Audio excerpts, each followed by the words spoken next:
Oh, hi guys, I've got a stenciling idea to play with today using the new oversized fruit stencil from Waffle Flower Crafts. You get 3 stencils, I'll show you those in a minute, and there's a matching die as well, which can make your fruit do lots of different things. So you get 3 stencils. You get the segments, which I've already started on here. Then you get the edge stencil, which is this one. This is taped to a project, so I'll show you that in a moment. And then you get this sort of all over seed stencil. So this one can do strawberries, and then you use this die in the middle to make like the strawberry leaf top. So it's more than just citrus. You can do kiwi fruit, you can do all sorts with these stencils. I think they're great. And a quick example, this is how they were designed. So they fill the front of your card really quickly. So if you want to make a really quick last minute card for someone, then this is big and bold and bright and really fast. My inking on here is really wonky. It might not be great today. You can see I've got a plaster on my thumb. I actually managed to slice the side of my thumb off on my mandolin. Don't ever use a mandolin without a safety guard. You heard it here first. But I did this literally in about 2 minutes flat, just with a couple of different colours of oxides. And then I decided to blend over the middle to cover up all the smudges that I'd done. So it's quite a forgiving stencil set. But what I wanted to show you today was I thought it would be a really good stencil set to make some wall art with. So that's why the other stencil comes in. So I've already started this because I didn't want my painfully slow ink blending to be the whole of this video this afternoon. So what I thought I'd do is concentrate on the citrus slices. And by rotating the stencil, even though you've got a hard edge, you can, if you're careful, get a perfect circle, so you can do full round slices. So this is a sheet of 12 by 12 white cardstock, and I've just deliberately overlapped them in the middle, and then I'm going to add a sentiment over the top at the end. So I've done my lime, my lemon, my pink grapefruit, and I'm going to finish with orange because I thought that was the easiest one to show. Again, I've done all of these with oxides. So for the lime, I used twisted citron and then did a bit on the edge with peeled paint. For the pink grapefruit, I mostly did tattered rose with a little hint of dried marigold on the segments, and then saltwater taffy to get the slightly darker pink edge for the zest. And then for the lemon, I used squeezed lemon for the majority of it, mustard seed, and then I added a teeny bit of fossilized amber to get the really dark edges. And I'll show you how I did that with the orange. So for the orange, I'm going to use spice marmalade as my main colour, and then for the edge, I'm going to use ripe persimmon. So we'll start with the orange first, and as I said, my ink blending might be a little bit on the wonky side because of my thumb, but bear with me. So I'm using ink blending tool. This is my favoured method for stenciling if I'm doing a large area. So I'm just going to go straight in, and the edges of this stencil are quite narrow. So I find it easier to just stick a little piece of paper over. You can do proper masking if you're that way inclined. I don't have that much patience when I'm crafting, so I like the quick fixes. So I just have these little scraps of paper, and I will put one down this edge as well. And then my favourite tool when I'm doing stuff like this is my sand eraser. So if I do get little marks, then I can just rub them off with the sand eraser. Because I'm all about speed and I'm a bit of a haphazard crafter. But you do you. If you like to take more time and do things more precisely, then that is an option. I've just, again, you could spray the back of these with a repositionable adhesive, so you're not having to worry about the stencil lifting up. Again, I don't bother, I just use a couple of little pieces of tape and I find that holds it in place enough.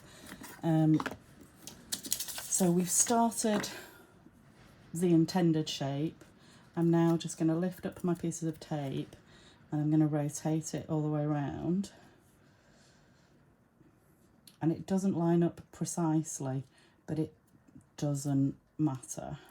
You just get the circle fairly close on one edge and then we'll move it. There we go. So I'm now going to get my little bit of paper again and I'm just going to blend into that section that we've already done. Bring it round, and now my orange is overlapping my pink grapefruit. And then the same on this side. Now that doesn't line up brilliantly, so a little shuffle, line it up again, stick it down,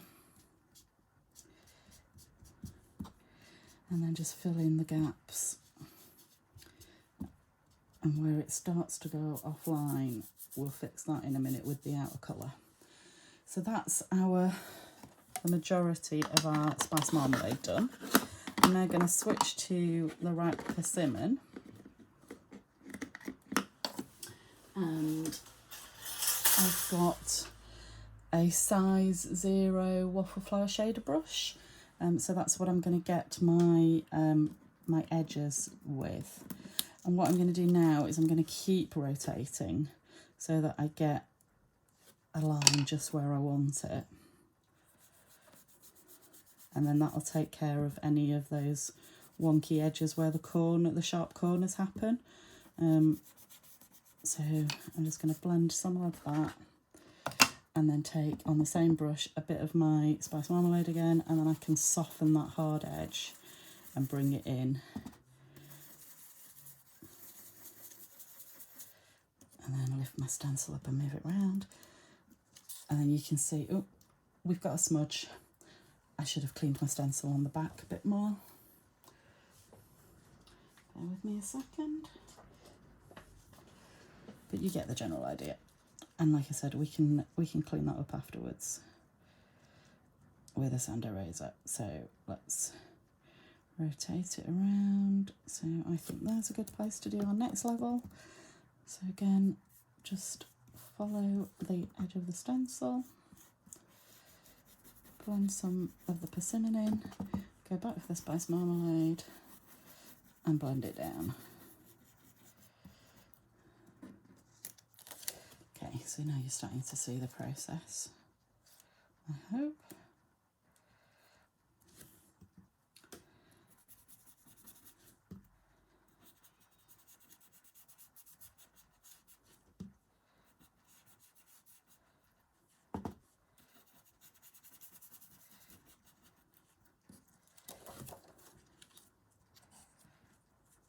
Again, kind of bring that right round to get my line in.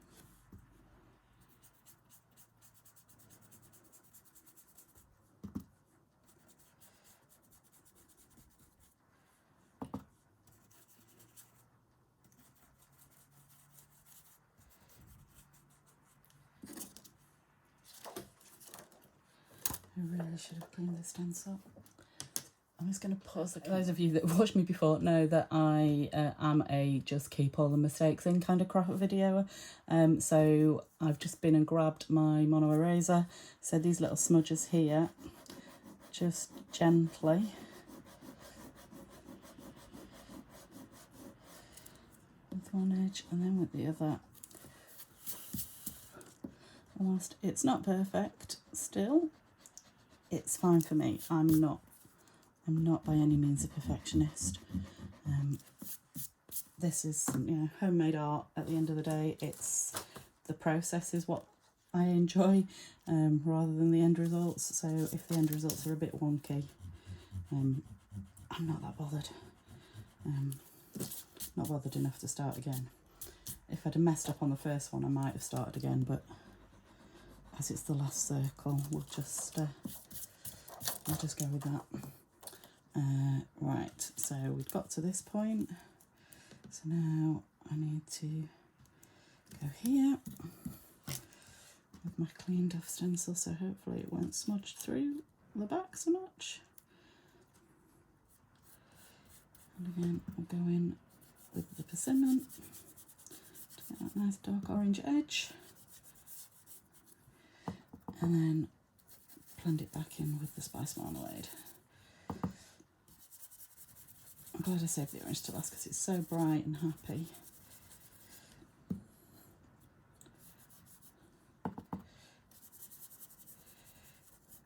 Okay. And there's a tiny bit there that we haven't reached with persimmon yet, so we'll just blend that there. Okay, so that's the edge of our orange done. So when it comes to the middle, I'm going to wipe the stencil before I start this time.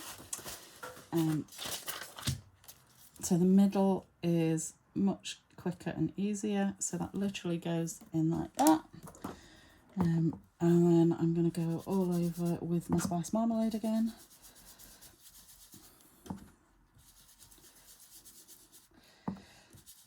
And I'm not being too precise at this stage because I'm going to blend over it with more marmalade once I add my darker shading in. You can see now how quick it is to fill a card with these bright fruits. It's literally seconds of blending. So that's my marmalade. And I'm going to take my brush again. I'm going to add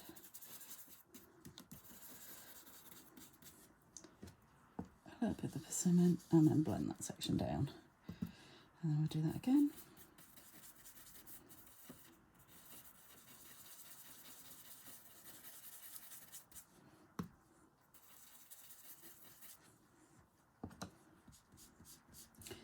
And blend it down. So I'll just go around and do all the segments. There are pips with this in the middle of the stencil, but the first time I used it I just tried to fill them all in at once, and you'll find they don't fit the segments exactly. This is designed for the kiwi, so you get a much more even spread, and it doesn't matter that they don't fit in the segments. But you can use them individually, which is what I've done, just using some white ink over the top. So they're quite subtle on this design. If you wanted them to stand out more, it's difficult going over oxide inks because the colour bleeds into the white pigment, so it never stays that white. So you do have a die cut of the pips. So if you wanted them to stand out more, then I'd die cut them from just some plain white card and stick them on over the top. I actually quite like the sort of pearly finish that that I've got just using the white ink, but I did wait a little while after my first colours had dried before I put the white on, so I won't do the pips on this bit on camera. But it's just the same process. Put the stencil on where you want it, blend the ink through. I used one of these brushes again with the white ink, and once I'd got to the end of each one, I went round and did another coat on top, which I think you can see quite well on the yellow. It does make the seeds stand out a little bit more if you give it a second coat of white. But as I said, you could. I did think about using paste, but paste, again, with the oxides, because they react to water-based things, but anything wet that you put over the top of them, they just react to. So the paste is worse than the ink, I find. So the paste will turn whatever colour you've got underneath it. It'll just soak into the paste. So if you wanted that shimmery pearly look, say from Lawn Fawn's shimmer paste, then I'd put the paste over the top of the cardstock and then die cut once you've finished. So there we go. There's my orange segments. Let me just put the inks away. So once that's dry, then, as I said, I will go over and I will add my pips using, I use Hero Arts Unicorn pigment ink. It's my favourite white ink at the moment. And then what I thought I'd do to turn this into a piece of wall art was I'd add an appropriate sentiment just with some die cut letters. So I've got this word die from, alphabet die, sorry, from Lawnfawn, which is called, it's the Henry's ABCs die. This is a great alphabet set to get because they've brought out a stamp of the same alphabet that's slightly smaller. So if you want to do big and little sentiments together, then it's a really great set to go for. So I will just show you what my plan is, but I won't be able to stick them all down yet. So I've just cut these from cranberry cardstock from Concord and Ninth. It's my favourite red. It's great for Christmas, but it's just a really vibrant dark red. So I just got a sentiment, and I'll my plan will be to frame this and pop it on the kitchen wall with all the citrus. I thought it'd be a good kitchen bit of artwork, and I think sometimes, you know, we do all this work creating all these cards and giving them away, whereas if we make art for ourselves, then we get to keep it. So this is nearly there. I think you can probably guess what the last word's going to be, but here we go.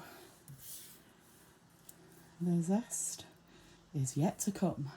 So there you go, guys. That's my ideas for making yourself a nice big bold piece of citrus inspired wall art. I hope you found that useful and interesting, and I hope you're going to give it a go. Okay, happy crafting. Catch you later.